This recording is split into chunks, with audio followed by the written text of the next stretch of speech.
안녕하세요. 반갑습니다. 허재삼 작가입니다. 오늘 제가 여러분들께 소개해 드릴 책은요, 김재진 작가님이 지으신 사랑할 날이 얼마나 남았을까라는 책입니다. 먼저 지은이 소개를 하겠습니다. 김재진. 김재진 시인은 조선일보와 영남일보 신춘문예, 작가세계 신인상의 소설가 시, 중편소설이 당선되며 오랜 시간 글을 썼다.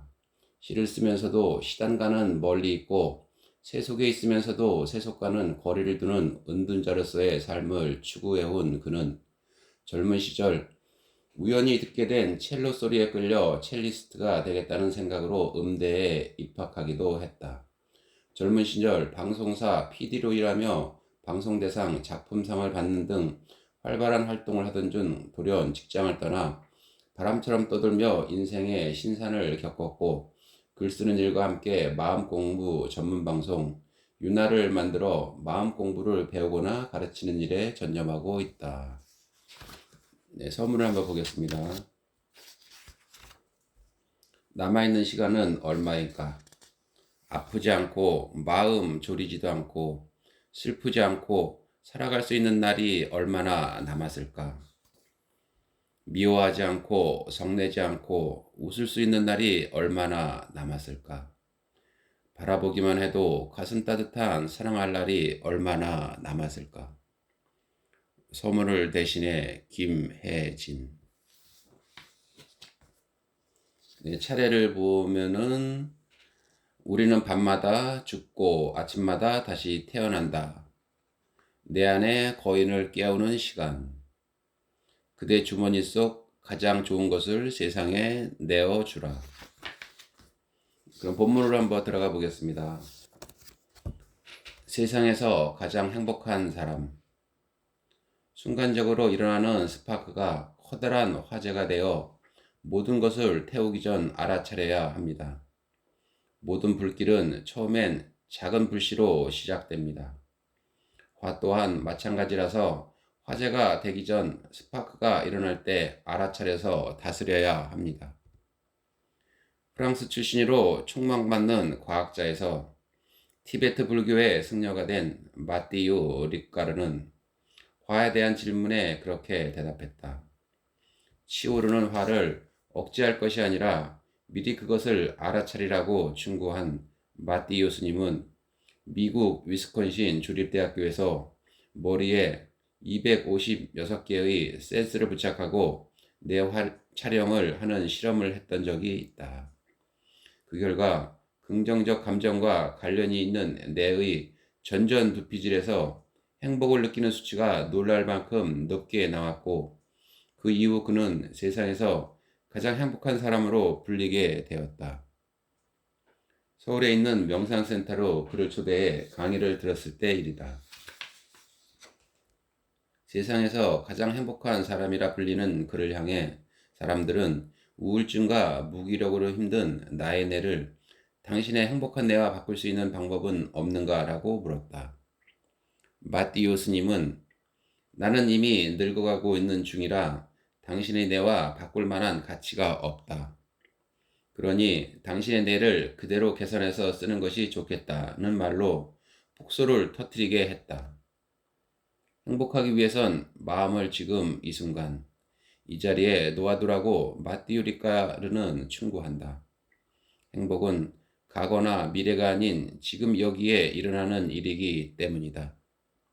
그에 비해 두려움은 아직 오지도 않은 미래의 시간이며 집착은 지나가 버려 잡을 수 없는 과거의 시간이다. 그런데도 우리는 왜 잡을 수도 없는 그것들 때문에 갈등하는가?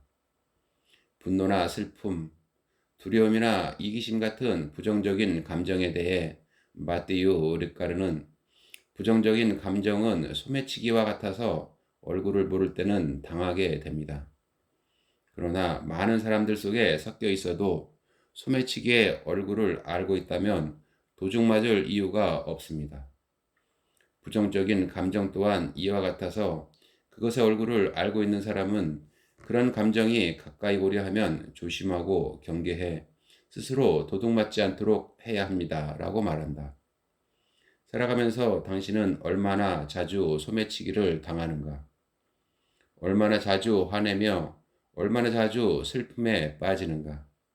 소매치기의 얼굴을 알기 위해 우리가 주의를 기울여야 할 것은 시시각각 변하는 우리의 마음이다. 아침에 할 일. 사소한 것에 묶여 소중한 하루를 망쳐놓지 말자. 한 끼 식사가 마음에 들지 않았다고 온종일 그 마음이 화내고 있다면 얼마나 어리석은 일인가. 따뜻한 표정으로 미소 짓고 밝은 목소리로 전화 받는 순간 의식도 따라서 환해지니 많이 웃고 많이 사랑하자. 하루가 시작된 아침, 눈 뜨는 순간 스스로를 향해 이렇게 속삭여보자. 오늘 하루 칭찬이나 비난에 반응하지 않는다. 오늘 하루 자신을 어떤 대상과도 비교하지 않는다. 오늘 하루 삶이 어떤 시련을 주더라도 두려워하지 않는다. 자기 자신을 향해 뭔가를 다짐하며 시작하는 하루는 매번 새로운 하루가 될 수 있다. 인생의 험준한 산맥을 넘어가야 하는 우리는 다가오는 경계에 흔들리지 말아야 한다. 칭찬이라는 순 경계에도, 그리고 비난이라는 역 경계에도 흔들리지 말아야 하며 스스로 만들어 놓은 자기 비하로부터도 자유로워야 한다. 삶이 우리에게 주는 수많은 시련들은 지나고 나서 돌아보면 우리를 성장시키는 훌륭한 경험이며 공부라는 사실을 기억해야 한다. 도로 가져간 선물. 비난하긴 쉽다. 그러나 칭찬하긴 어렵다. 타인에 대한 비난은 자신의 책임을 부인하는 행위다. 비난 속에 우리는 자신의 부정직함을 감추려 한다. 쏟아지는 비난에 아무 대꾸도 하지 않는 스승이 안타까워 제자는 이렇게 물었다. 왜 말도 안 되는 저런 비난에 아무런 대꾸도 하지 않으십니까? 스승은 이렇게 대답했다. 선물을 가지고 갔는데 받아야 할 사람이 그것을 받지 않는다면 어떻게 할 것인가? 제자가 답했다. 도로 가지고 올 수밖에 별 수가 없지요. 제자의 대답을 들은 스승이 다시 말했다. 비난 또한 선물과 같다. 내가 받지 않았으니 그 비난은 도로 그 사람에게로 돌아갈 것이다. 누구나 남을 욕하거나 비난할 때가 있다. 또한 누구나 욕먹거나 비난받을 때가 있다. 그러나 누워서 뱉은 침이 내 얼굴로 떨어지듯 상대가 받지 않은 욕과 비난은 내 얼굴로 떨어질 수밖에 없다. 받기 싫은 선물을 내가 받지 않는 한 선물을 들고 온 상대는 무한한 얼굴로 그것을 도로 가져갈 수밖에 없다. 누가 나를 비난한다고 기죽을 이유는 없다. 누가 나를 비난한다고 따라서 상대에게 욕하는 것도 시간 낭비다. 내가 받지 않는 한 비난은 상대가 도로 가져갈 수밖에 없다. 상처받는 사람에게. 인생의 승패는 부정적인 생각이 날 때마다 그 생각을 얼마나 빨리 긍정적인 생각으로 바꾸느냐에 따라 달려있다. 어두운 마음이 들면 얼른 알아차리고 그것을 밝은 마음으로 바꾸는 사람이 인생에 승리할 수 있다. 늘 어둡고 무기력하고 짜증 잘 내는 사람의 인생은 어둡다. 밝은 빛 속에서도 그는 햇빛이 너무 밝아라고 투덜거릴 것이 분명하니까. 정신적인 고통을 느낄 때 우리는 그 고통을 나 자신으로부터 찾지 않고 외부의 원인으로 돌리려 하는 경향이 있다. 고통이 나 자신의 잘못된 습관이나 부정적인 생각으로부터 비롯되는 것이 아니라 바깥에 뭔가가 원인일 것이라 믿고 있기 때문이다. 그래서 마음은 바깥에 그 뭔가를 제거하려 애쓴다. 그것만 제거하면 고통이 사라질 것이다. 그러나 그렇게 해서 제거되는 고통은 치과에 가서 뽑아내는 충치 정도의 수준밖에 없다. 부정적인 마음을 얼른 긍정적인 마음으로 바꿀 수 있는 사람만이 인생에서 승리할 수 있다. 인생이 포탄 장렬하는 전쟁터는 아니지만 전쟁이라도 난 듯 삶에서 늘 상처받는 사람이라면 마음의 습관을 점검해야 다치지 않고 살 수 있다. 부정적인 생각에 얼마나 많이 길들여져 있는지, 그리고 그 부정적인 생각을 얼마나 빨리 긍정적인 생각으로 바꿀 수 있는지 여부에 따라 당신의 인생은 상처뿐인 삶이 될지 아니면 만족스러운 삶이 될지 판가름 난다. 인생의 배역. 우리 모두는 인생이란 학교의 스승이자 학생이다. 스스로를 향해 이렇게 자문해보라. 나는 무엇을 배우고 또 무엇을 가르치려 여기에 왔는가? 무엇을 배우기 위해 그리고 또 무엇을 가르치기 위해 우리는 지금 이 자리에 있는 것일까? 인생이란 학교에서 당신이 주로 맡고 있는 역할은 무엇인가? 당신은 스승의 역할을 즐겨 하는가? 아니면 늘 학생으로 만족하는가? 그도 저도 아니면 당신이 이 학교에서 맡고 있는 역할은 무엇인가? 어떤 일은 참으로 다양한 역할을 한 번의 인생에서 연기한다. 스승이었다가 학생이었다가 학부형이었다가 우등생이었다가 낙제생이었다가 평범한 학생이었다가 반대로 인생에서 오직 한 역할만 하겠다고 고집하는 사람도 있다. 죽어도 이 역할만 할 거야 라고 작정이라도 한 듯이 한 우물만 파는 사람들이 그들이다. 세상은 그런 이들을 향해 강직한 사람이라 평하기도 하고 융통성 없는 외굴수라 평하기도 한다. 그러나 그 또한 인생에서 자신이 맡은 하나의 역할에 불과할 뿐이라는 사실을 깨닫기만 한다면 삶으로부터 우리는 더 자유로워지게 될 것이다. 어차피 오게 된 세상, 그리고 어떤 역할이건 맡지 않을 수 없는 것이 인생이라 이름 붙은 연극이라면 한 가지 역할에 목을 매는 것보다 수많은 역할을 골고루 맡아봤으면 하는 것이 내 욕심이다. 수많은 역할을 맡아서 연기한다는 것은 수많은 인생을 살아본다는 말과 다르지 않으니 단 한 번뿐인 인생에서 나는 더 많은 경험을 하며 살고 싶다. 시간의 세 가지 걸음. 시간은 세 가지 걸음이 있다. 미래는 주저하면서 다가오고 현재는 화살처럼 달아나고 과거는 영원히 정지해 있다. 승자는 패자보다 더 열심히 일하지만 시간에 여유가 있고 패자는 승자보다 게으르지만 늘 바쁘다고 말한다. 승자의 하루는 25시간이고 패자의 하루는 23시간밖에 안 된다. 어디서 읽은 글인지 메모로 남아있다. 아무리 높은 산이라도 올라가면 내려와야 하듯이 폭염이 내리쬐다가 또 비가 쏟아지고 다시 폭염이 계속되다 보면 어느새 가을이 다가온다. 절정에 가면 모든 것은 내리막길을 가기 마련이다. 느리게 그리고 주저하면서 다가오는 것 같지만 미래는 현재가 되는 순간 시위를 떠난 화살처럼 날아가 버린다. 하루하루는 지루한데 일주일은 금방 흩어지고 한 달이나 1년은 쏜살같이 날아가고 없다.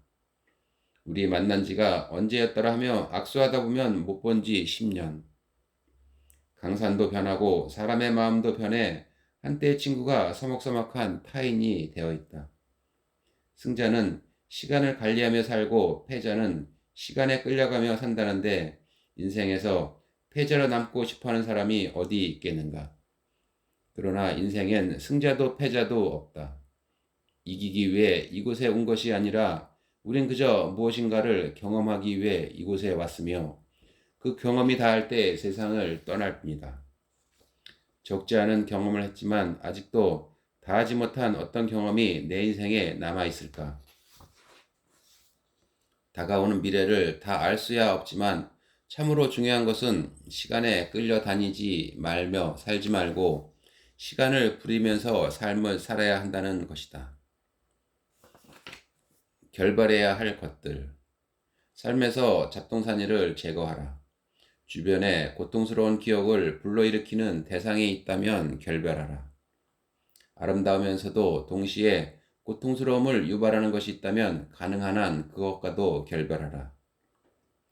리디거 샤해. 고통스러운 기억을 불러일으키는 대상이 있다면 결별하라는 말이 가슴에 닿는다. 그러나 우리는 그것이 고통스럽다고 말하면서도 고통스러운 기억을 붙잡고 내려놓지를 못한다. 도저히 잊어버릴 수가 없어. 도저히 용서할 수가 없어. 하면서 마음의 잡동사니는 바로 우리가 끊임없이 지어내고 있는 숱한 생각들이다. 이런저런 편견과 분별심과 의심들이 뒤죽박죽으로 섞여 마음을 쓰레기통으로 만들어 놓는 것이다. 그런 잡동사니야말로 마음의 고통을 만들어내는 원인이다. 고통을 유발하는 것이 있다면 가능한 한 그것과 결별해야 한다. 그러나 어리석은 우리는 고통스러우면서도 고통의 원인이 되는 그 잡동사니들과 결별하지 못하니 그것이 바로 집착이다. 어떤 대상을 가장 오래 남게 할 수 있는 방법은 바로 그 대상에 강력하게 저항하는 것이라는 말이 있다. 밉고 괘씸한 사람을 잠자리에 들 때까지 내려놓지 못하고 쥐고 있는 것은 그 사람에 대한 저항심 때문이다. 따라서 고통스러운 기억으로부터 벗어나기 위해선 얼른 그 기억에 대한 저항심을 내려놓아야 한다. 온전히 저항심을 내려놓는 그 길이 바로 화해며 용서의 시작이다. 세상이 강하다고 기죽지 말라. 두려움에 묶여서 보는 세상은 견고하다. 그러나 용기 있는 이에게 세상은 견고한 틀을 깨고 문을 연다. 세상이 강하다고 해서 기죽지 말라. 세상이 우리를 만드는 것이 아니라 우리가 세상을 만든다. 자기를 둘러싼 세상의 모든 것들이 견고하고 딱딱하게 여겨지는 이는 마음속에 두려움이 없는지 살펴봐야 한다. 예컨대 우리가 누군가를 쉽게 용서하지 못하는 것 또한 용서했을 때 느낄 마음의 해방감보다 도저히 그를 용서할 수 없을 것 같은 두려움이 더 크기 때문이다. 그런 두려움은 나와 대상과의 관계를 딱딱하게 만든다. 그런 딱딱함은 결코 깨어지지 않을 것 같이 견고하게 느껴지며 용서하려던 우리를 주저하게 만든다. 그가 나의 용서를 제대로 받아들이긴 할까? 용서한 뒤에도 그가 자신의 잘못을 깨닫지 못하면 어떻게 하나? 용서하기엔 너무나 나를 상처나게 한 일인데 이렇게 용서해도 되나? 내가 만드는 이런저런 생각들은 뒤엉키고 뒤섞이며 우리를 혼란에 빠뜨린다. 정작 용서하는 그 행위보다 용서까지 망설이는 마음의 준비가 힘들어 우리는 그만 용서를 외면해버리는 것이다. 그땐 아무것도 몰랐다. 아무것도 모른다는 사실을 깨닫기까지도 참으로 많은 시간이 필요하다. 지나간 날을 뒤돌아보면 그땐 아무것도 몰랐다는 생각이 든다. 아는 체 하지만 지금 이 순간도 지나고 나서 돌아보면 아무것도 몰랐다는 생각이 들 것이다. 아무것도 모른다는 그 사실을 깨닫기까지도 그렇게 많은 시간이 필요하다. 세월 지나 돌아보면 몰라서 놓친 것이 많다. 몰라서 행동하지 못한 것도 많다. 지금도 그렇게 놓치며 살고 있는 건 아닐까? 세상을 다 아는 것처럼 행동하는 사람은 세상에 대해 아무것도 모르는 사람이다. 경치야 높은 곳에 올라가면 잘 보이지만 지위나 자리는 높이 올라갈수록 더 세상이 안 보인다. 더 많은 것을 보려면 올라갈 것이 아니라 낮은 곳으로 한 걸음 더 내려와야 한다. 미워하지 않고 아프지 않고 웃을 수 있는 날이 얼마나 남았을까? 바라보기만 해도 가슴 따뜻한 사랑할 날이 얼마나 남았을까? 살다 보면 빠르게 휘몰아치듯 돌아가는 내 삶을 잠시 멈추고 전체를 한번 다 점검받고 싶을 때가 있다. 네, 오늘 저는 여기까지 마치고요. 다음 시간에 또 새로운 책을 가지고 찾아뵙겠습니다. 네, 감사합니다.